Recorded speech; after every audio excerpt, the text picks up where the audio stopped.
Vanessa, Lexi, Courtney, and Beverly, thank you so very much for sharing your work.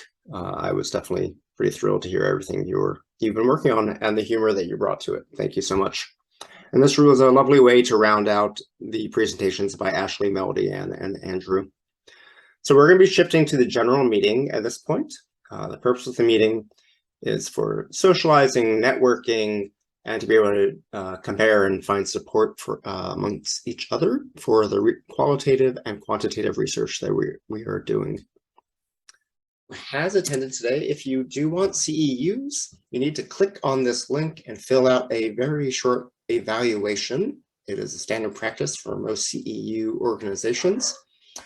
And if you're intending on the CEUs, please put your name into the chat or say here or something of that sort so that I can cross-reference the list of people at the beginning of the meeting, the list of the people at the end of the meeting, and then send that to the CEU folks so that all that bureaucratic paperwork can happen. So there were about a dozen questions for Andrew that we did not get to. There were, I think, another 1 or 2 questions for Melody Ann. Maybe there was a few other questions for Ashley and Vanessa, Beverly, Lexi, and Courtney. So you're welcome to turn on your camera. You're welcome to turn on your microphone, say hello. We're basically moving to the networking social aspect of this. If you're wanting the CEUs, anything that you need to do is officially done at this point in time other than doing the evaluation. So no bureaucratic requirements from this point forward, but also to let you know that we are recording. And so if you share anything or you put your face on the screen, that will be going out onto YouTube. If you tell me 5 seconds after saying something, oh my goodness, delete that, I have the video editing abilities to go in and delete that, but I'm hopeful you won't make my life difficult and have me do that 50 times. So there are still 68 people present. Are there any questions? Quick question, Fred. Will the chat be available to us later? Because I know we won't have time to get into all the questions, and if there are... The chat will not be officially made available. Okay. But I believe that I have it set currently so that you can save the chat. So I believe it is savable, but it will not be publicly available in any ways because that shares people's names, which is not part of our agreements for today. So yeah, thank you for that question. And are there, start off, maybe, are there further questions for Ashley, since they were the first presentation?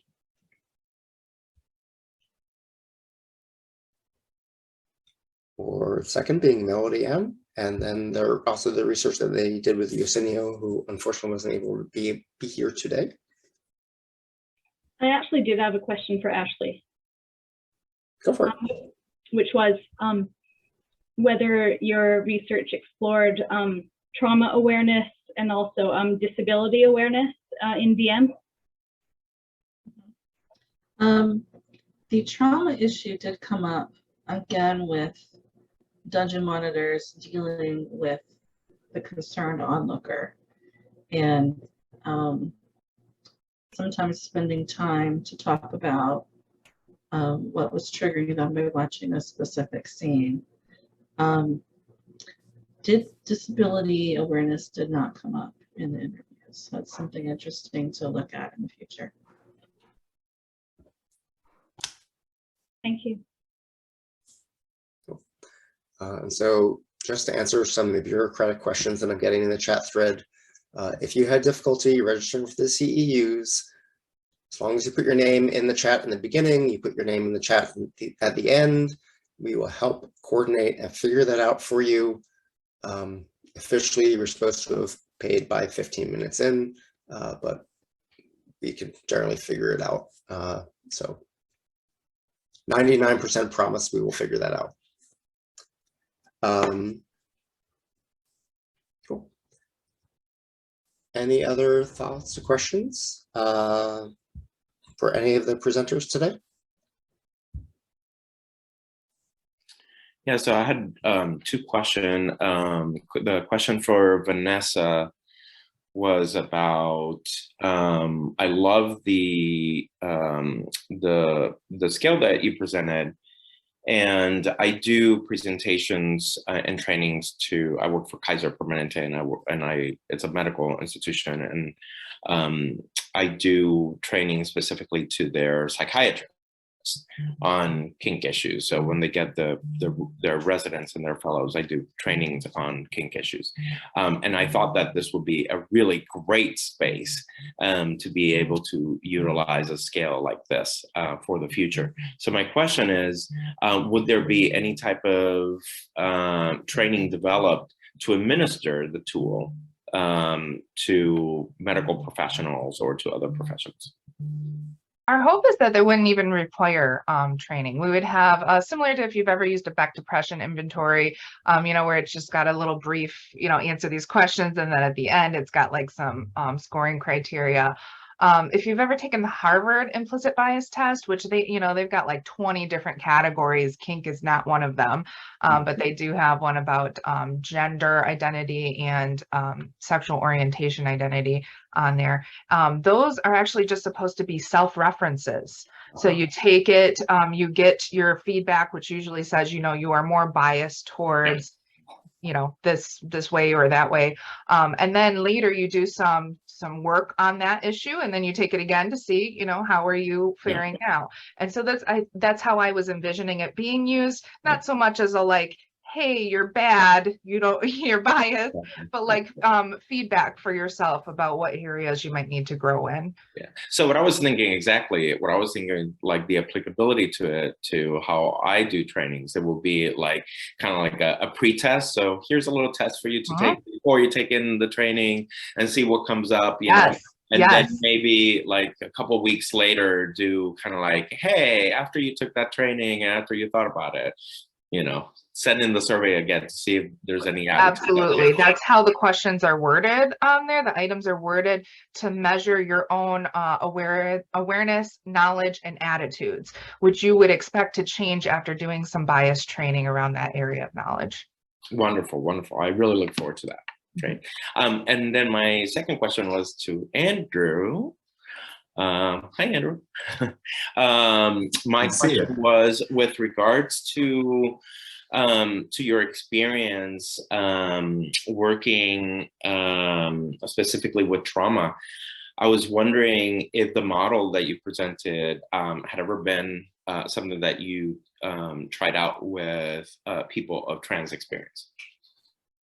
I have not. In the interviews, there were a couple of female to male or transmasculine folks. But in terms of clinical practice, someone hasn't come to me. I would certainly work with someone if they did and talk about the unique issues that they might experience. I will say, just as kind of an interesting subset, there is a subset of a subset of a subset of folks, particularly in that grouping of trans folks, the female to male, who seem to seek out these kinds of experiences, often, again, based on having had assaultive experiences, unwanted experiences in the past, more so than I tend to see it the other way. Thank you. And Andrew, the chat thread is now extremely long, but I don't know if you took a look at the close to a dozen questions that you had earlier. I tried. Were any that you wanted to I tried to skim through it quickly. There were several comments I noted about kind of the internalized misogyny, patriarchy of the women who were doing this, dressing a certain way, going to certain places. I certainly affirm that. It was one of the concepts that came up for me. And some of the discussions that I see in some of the groups that I'm affiliated with is sort of, how can I do this better? Sometimes, how can I do this more safely? But a lot of the talk is a reinforcement of those kinds of stereotypical go to these parts of town or these kinds of areas, interact with these kinds of, or if you have a Tinder profile, say these sorts of things, and you'll tend to attract a more predator type of person.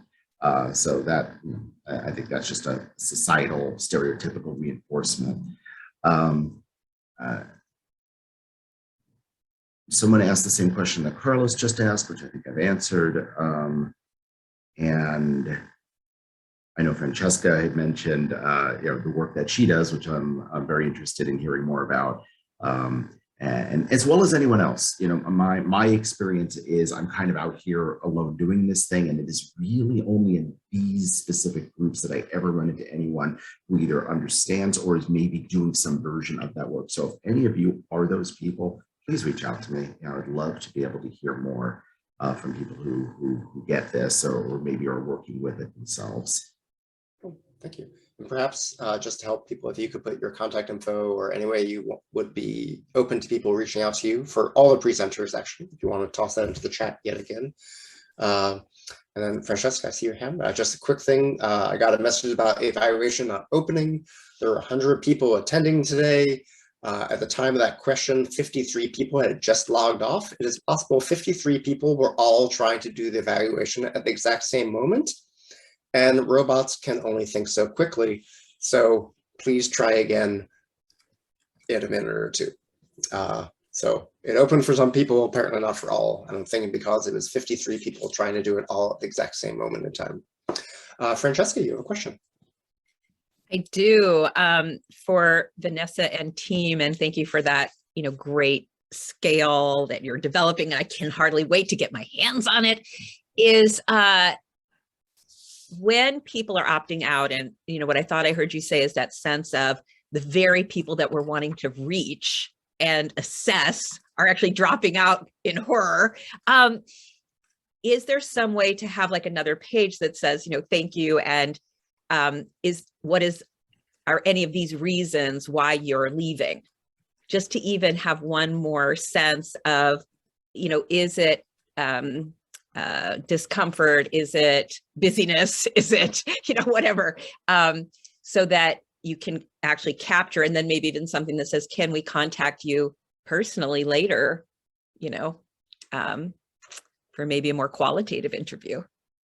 Yeah, I think that's a wonderful idea, Francesca. I'm not sure how to do it technologically, because my suspicion is that people are getting to that and then being like, click, exit out of that.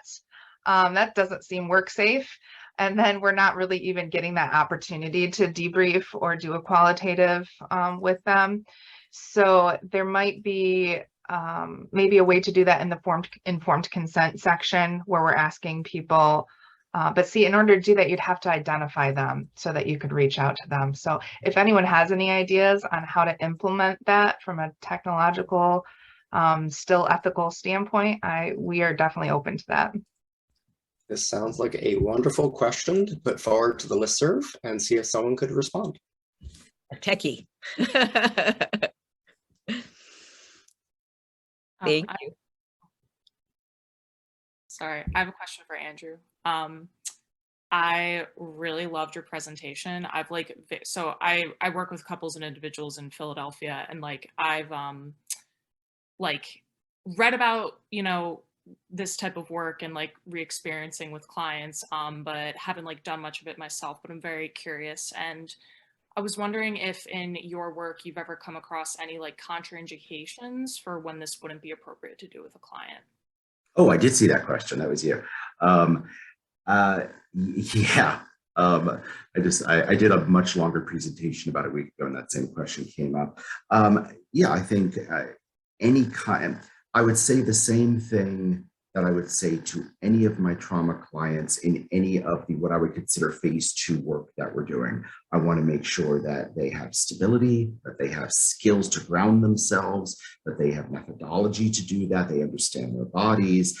In a way, it's all the basic things that any good trauma clinician would do with any client, but more so. Because we are going to go into a reenactment. And so we have a lot of talks about what do you anticipate might come up? Not just panic attacks, but fears, thoughts, what might emerge from this. And sometimes there's unanticipated things, but I try to do as much as possible ahead of time to have very open conversations about what are they expecting, will come of this. What do they, both on the, there's the positive part. Well, I'm hoping that I'll have this trauma reduction feel better, but what might come up for you? What can we anticipate so we can prepare your partner or partners for this? We prepare you for this and make sure that you have these skills integrated. Yeah, that makes complete sense. Thank you.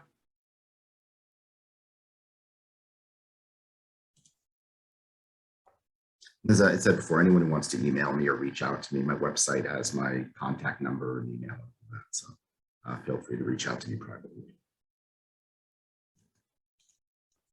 Thank you so very much, Andrew.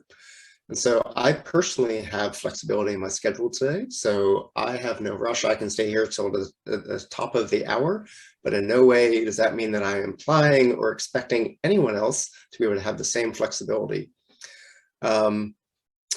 So if you need to sign off, the official time ended at the bottom of the hour, but you're welcome to stay, to hang out, to ask more questions of the presenters, to chat, gab, network, or whatever you want, knowing that we are recorded. Vanessa. Andrew, I had a question. First off, I'm going to email you because I have some ideas about how to nestle this maybe in some like social liberation therapy, because I think that there is a specific part about trauma healing that enactment doesn't quite get to, because it's that societal piece, right? There's things in society that are not changing. We can't fix them. We don't feel individual control over them. And I appreciate you saying that. I haven't. There's so many aspects of this to talk about. And a lot of the work I do comes from the feminist lens, because that's part of my background. And I have a lot of conversations with my client about exactly those kinds of things. But yes, please contact me. Any thoughts or info you have, I'm very, very open to that. But my question for you was, if there was a specific reason why choosing rape specifically versus sexual trauma. I've worked with many couples who've experienced extramarital affairs, and I find that they are doing enactment together as a couple just naturally, as a form of reuniting. So for example, pretending that this is an extramarital affair or enacting some of the sexual events that occurred in the affair, which I am viewing also as a form of sexual trauma for the cuckolded partner. Yeah, no, absolutely. And when you first were talking about that, I wasn't thinking, I was thinking cuckolding, but not in the way that you were describing it, more of a cheating versus that. I have had it come up in more the cuckolding aspect, but it's been more discussion rather than moving to enactment. But absolutely, I think this has application in a whole wide variety of ways. I use it the way I use it because that's been the history of the work that I've done, is primarily working with sexual assault, sexual trauma in that way, which comes up in a lot of different avenues in different ways, not just, I hate to say traditional, but kind of whatever comes to mind when people think of sexualized violence or unwanted contact of any kind.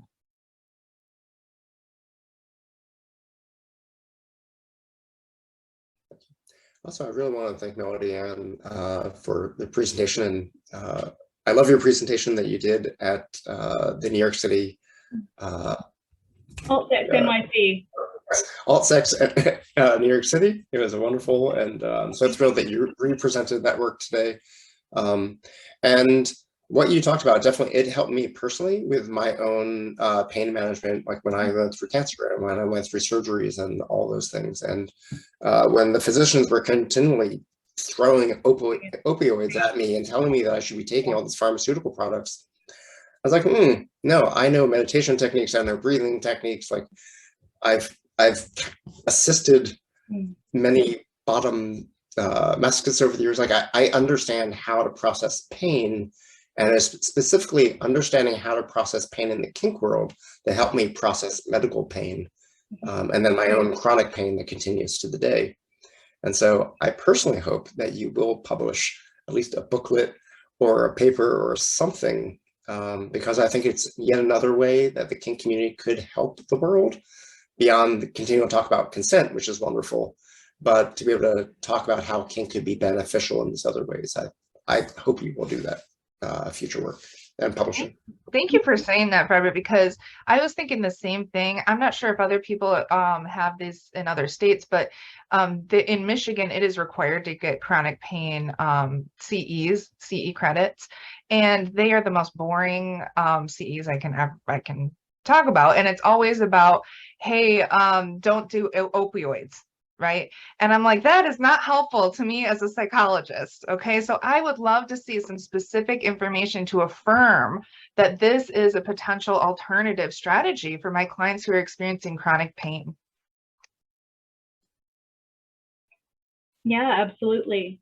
I mean, even a quick Google search of BDSM and chronic pain does bring up a number of top psychology articles discussing the topic, you know, of varying validity and scientific accuracy. But it's a good thing that this conversation is, you know, starting to become more mainstream. More folks are talking about it, but at the same time, it's still, as an area of research, still in its infancy. So I have definitely presented a number of talks at BDSM and sexuality conferences, community-based non-academic conferences on this topic. And I hope to continue presenting to various audiences in different populations. And as Frederick suggested, hopefully coming up with some kind of printed form, whether it's an article, blog post, booklet, etc. I definitely see that like some qualitative research. Quantitative could be lovely too, but some qualitative research could be great. And Shay Tiziano has definitely done some lecturing and some writing around it, and that might be an interesting collaborator for you. Stephanie Gorlick, they have the current Leather Couch book out, and I believe they're going to have volume 2 coming out in the future, and maybe that's another collaboration. Maybe you could get like a chapter in their book or something like that. I don't know how that's set up with the publisher. Stephanie Gorlick has a book about, it's called Leather Couch. Could you spell their last name, please? Or, nope. I guess I may just look up. Starts with a G. Okay. Good. So. Sure, thanks. And perhaps they're one of the 30 people still here. Nope, not right now. Any other thoughts or questions? And Ashley, also on sort of the follow-up that I know that, so I'm part of a Dungeon Monitor training resource group in Portland, Oregon. And so I was actually taking a look at your dissertation and looking through some of your citations the other day to try to find resources to help our group, since we're doing a training this Saturday. And I think that's another really wonderful, thing that could happen in the future is creating resources for actually training dungeon monitors, so that we could basically bring your research, but bring it to the masses in some manner. Could be really great. And so. Yeah, it might be worthwhile like trying to compile manuals just into one place. Yeah. See like the breadth and the differences between them. Yeah. If you want to collaborate on that, I would happily collaborate with you. I just want to say how pleased and proud I am to be included in this group of folks. All of these presentations were amazing, and I appreciate you, Fred, including me in this, because I'm always a little intimidated in these groups because I'm more the clinician than the researcher. So hearing such wonderful research presented so well is always amazing to me. So I appreciate all the work you're all doing. Of course. And even though you might not think of yourself as a student, it is possible that you could sign up for the mentor program if you wanted. Because you do contribute all the time. I definitely appreciate you. I appreciate your casual contributions, your formal contribution today. And that is part of the intent of the free of charge mentor program that Quad-S has.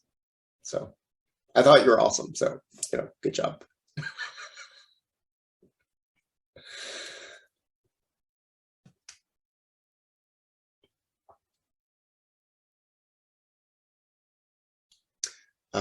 So I received a private comment about asking about the poster proposals. I am not an expert in answering that, but I will try to answer it and hopefully not say the wrong thing, with the caveat that I might be saying the wrong thing and it's about to be recorded and put on YouTube.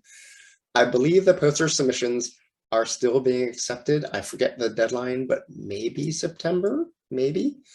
And you just need to submit. I don't think you don't need to be Quad-S. You don't need to be anything. I might be 100% wrong. I might be completely incorrect on that. So I'd recommend to email Quad-S directly. It is also listed on the website currently, I believe, about the request for some further posters. I believe the request is for actual physical posters in person, but they also have done digital posters in the past, and it's a wonderful way to get your work out there. I know I personally have presented some posters at some conferences in the past, which has caused professional journals to then ask me to write articles for their journals. And so posters are a great way to get people to notice your work and potentially get published or lecture or what have you. Oh, sorry. It said apparently I was wrong. Poster applications ended in the spring. Ignore everything I said. It is outside of my job scope. So,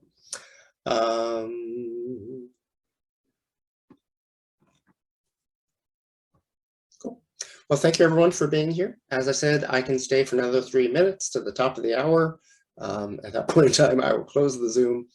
But if anyone has any thoughts or questions or comments. Well, let's take care, and I want to echo. Why do I forget people's names? Andrew Perry. That I'm honored to be in this group of presentations. So thanks for having me. Well, I was thrilled to have you, and I loved seeing your presentation in person last November in Puerto Rico at the conference, and hearing this additional aspect of your dissertation and the research you've been doing was wonderful. So thank you for sharing and presenting today.